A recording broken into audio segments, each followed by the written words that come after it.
Qu'est-ce qui est mieux qu'une promotion à moins 10%? Une promotion à moins 15%. Et quand moins 15% ne fera plus rien, ce sera moins 20%. C'est comme ça que des marques se retrouvent en promotion permanente pendant des mois. Comment on règle ça? Parce que la conclusion qu'on en tire en général, c'est qu'il ne faut plus faire de promotion. Et pendant ce temps, il y a des marques qui font des offres irrésistibles toute l'année, qui scalent avec et dont les offres ne s'usent pas. Ça n'a pas grand chose à voir avec leur générosité, elles ont simplement compris quelque chose que la plupart des marques ignorent. Pour booster ses ventes, il y a un levier que tout le monde connaît, la réduction. Et honnêtement, ça fonctionne. On a tous déjà acheté quelque chose parce que c'était en réduction. Moi le premier. Le problème, c'est ce qui se passe après. Parce qu'à force de voir une réduction, le client finit par croire que c'est votre prix. Et c'est ce qui compte là-dedans. Ce n'est pas tant la taille de la remise, c'est le nombre de fois qu'il la voit. Un client qui passe 6 fois sur votre site avant d'acheter, il voit la remise 6 fois. Et à force, la réduction ne fait plus rien. L'urgence non plus. Du coup, pour que ça continue à marcher, il faut aller plus loin. Moins 10% ne fait plus rien, moins 15%. Ça ne fait plus rien non plus, moins 20%.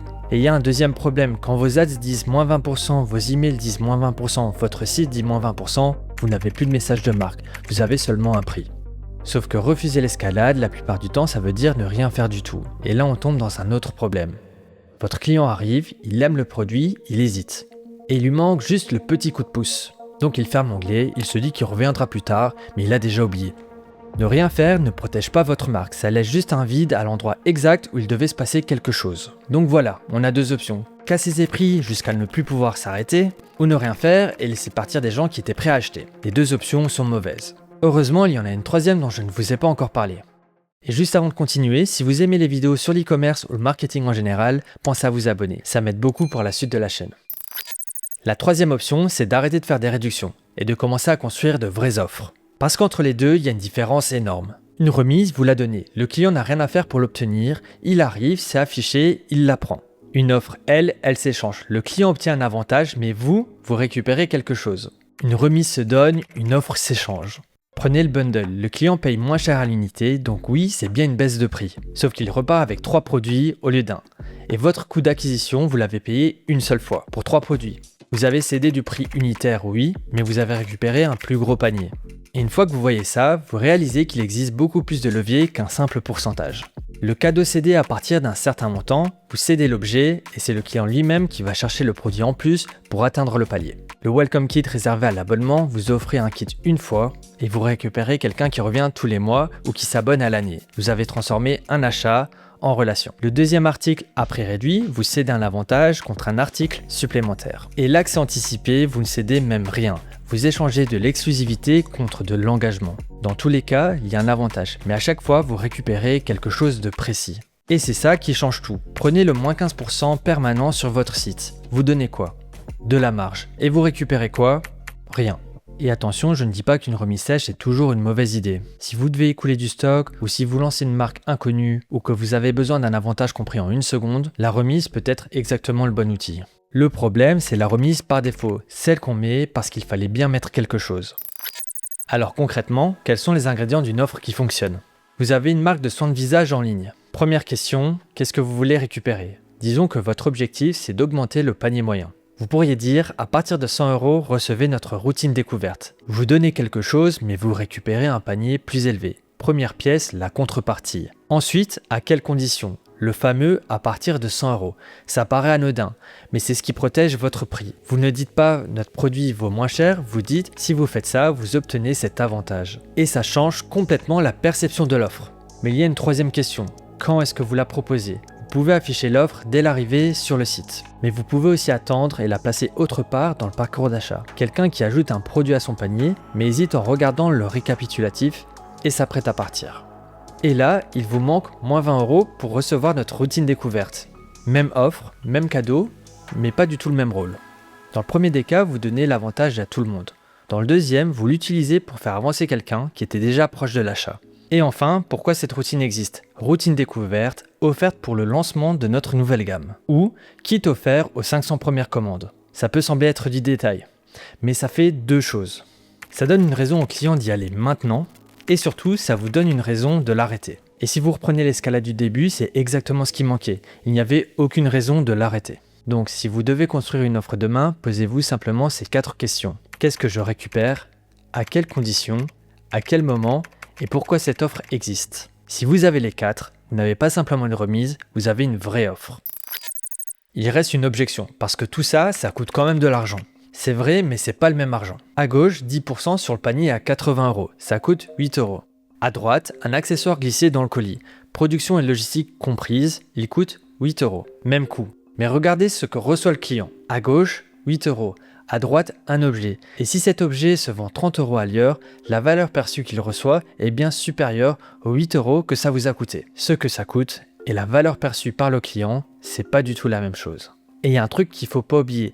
Si votre offre fait monter le panier moyen parce que le client rajoute un produit pour atteindre le palier, une partie de vos coûts ne bouge pas. La préparation de commande, c'est la même. La livraison, c'est la même. Et surtout, votre coût d'acquisition, vous l'avez déjà payé. Donc, sur ce produit en plus, ce que vous dégagez est plus important que sur une vente normale. Et cette marge-là, vous pouvez en rendre une partie au client pour le motiver à y aller. C'est la base de l'e-commerce en soi, mais très peu de marques optimisent ça quand elles créent leur offre. Donc la question n'est plus combien je donne, mais qu'est-ce que je peux donner qui vaut plus à mon client que ça me coûte à moi. Et là, vous avez plusieurs endroits où chercher. Le digital, un guide, un diagnostic, un programme, un accès, vous le produisez une fois, vous pouvez le donner à l'infini. Les objets d'usage, un accessoire qui coûte peu, mais qui améliore réellement l'expérience du produit principal. Il peut coûter que 3 €, mais augmenter la valeur perçue de tout le reste. Le service, ça peut être une garantie plus longue ou une livraison offerte. Et enfin, l'accès, être servi en premier, voir la collection en avant-première. Le coût de production ici, c'est 0, mais la valeur perçue, elle est bien réelle. Et ce n'est pas une formule magique, c'est simplement une manière différente de réfléchir à votre offre.